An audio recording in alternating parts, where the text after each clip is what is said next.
Karibu kwenye Kuku Farm Pro. Mimi ni Steven. Leo nitakuonyesha jinsi ya kufuga kuku wa kienyeji kwa ajili ya biashara na kupata faida nzuri. Ikiwa unatafuta njia ya kuanzisha ufugaji mdogo au mkubwa wa kuku wa kienyeji, basi video hii ni kwa ajili yako. Unawaona kuku hawa? Kuku wa kienyeji ni maarufu sana kwa sababu wanastahimili magonjwa kwa urahisi zaidi. Gharama za kuwalea ni ndogo ikilinganishwa na kuku wa kisasa. Pia wanapendwa sana sokoni kwa nyama na mayai yao yenye ladha nzuri na tofauti. Zaidi ya hayo, kuku wa kienyeji hutoa mbolea bora kwa shamba lako ambayo inasaidia mimea kukua vizuri. Aina moja maarufu kwa wafugaji wa kibiashara ni kuku wa kienyeji aina ya Kienyeji Plus. Hawa ni kuku waliokuwa na mchanganyiko wa kienyeji na chotara. Wanastahimili magonjwa kama kuku wa kienyeji, lakini wana kasi ya kutaga mayai na kukua kwa haraka zaidi. Kwa hivyo ni chaguo zuri kwa wafugaji wanaotaka faida ya haraka.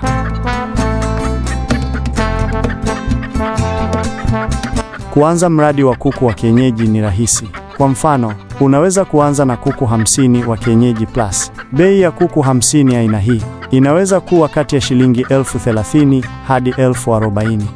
Chakula cha wiki za mwanzo ambacho huitwa starter feed kinagharimu takriban shilingi 15,000. Makazi kama banda na vifaa vingine vinagharimu kati ya shilingi 100,000 hadi 100,000 na 50,000. Matibabu na chanjo ni takriban shilingi 10,000 hii. Aidha, huduma za maji na vingine vidogo ni shilingi 5,000. Makadi inaweza kuwa 50. Kwa hivyo, kwa jumla unahitaji takriban shilingi 100,000 na 60,000 hadi 200,000 na 20,000 kuanzisha mradi huu. Makazi bora ni muhimu kwa kuku wako. Banda linapaswa kuwa na hewa ya kutosha na usafi. Tumia samani za mbao au bati kwa kuta na sakafu. Jenga matandazo kwa kutumia majani au makalicha ili kuku wawe na sehemu ya kupumzika. Pia hakikisha banda lina usalama dhidi ya wanyama wa mwitu kama mbweha, umepee, paka na wadudu hatari. Kuhusu lishe na malezi, kwa wiki za mwanzo wa maisha ya kifaranga wape chakula chenye protini kubwa kama 20%. Baada ya wiki 6 unaweza kuanza kuwapatia chakula mchanganyiko wa kienyeji kama mahindi, soya, dagaa na mashudu. Pia ruhusu kuku kuchunga majani na wadudu asubuhi na mchana, kwani husaidia kupunguza gharama za chakula na kuongeza afya yao. Afya ya kuku ni jambo la msingi sana. Hakikisha wanapata chanjo za Newcastle na gumboro kwa wakati unaofaa. Safisha banda kila wiki au kila baada ya wiki 2 ili kuzuia magonjwa. Angalia dalili za ugonjwa kama kupungua kwa hamu ya kula, manyoya kuharibika au kasoro nyingine za kiafya.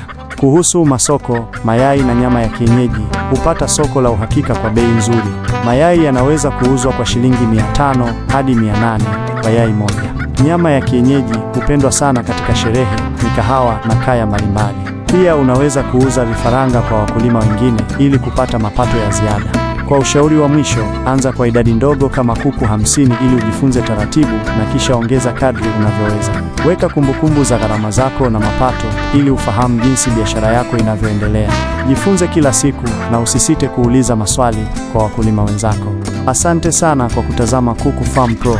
Tafadhali usisahau kulike video hii, kusubscribe kwenye channel yetu na kushare kwa marafiki zako.